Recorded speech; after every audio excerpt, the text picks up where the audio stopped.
In this video, we're going to show you how easy it is to integrate Perceptor IoT, a brand new inline verifier, with new and existing ZT610 printers. Developed by Perceptor Inspection Technologies, it is quick and easy to deploy using no specialist tools. All you need to do is follow these 3 quick, easy steps. The first job is to upgrade your firmware. This enables your printer to work with Perceptor IoT. Then, you mount the Perceptor IoT camera assembly onto the printer.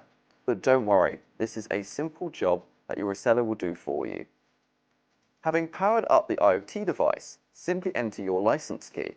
This will automatically configure the system to your secure setup. Now, the system is configured and ready to go. Your operators will be able to select a label vision template, create a batch, initiate a print run, see all passed and any failed labels,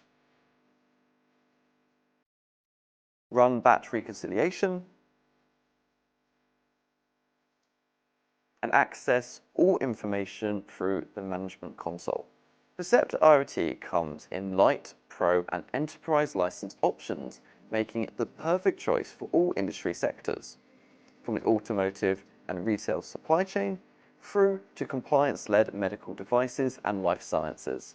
If you require any further information about Perceptor IoT, please visit perceptorinspection.com or your local Zebra sales rep for more details.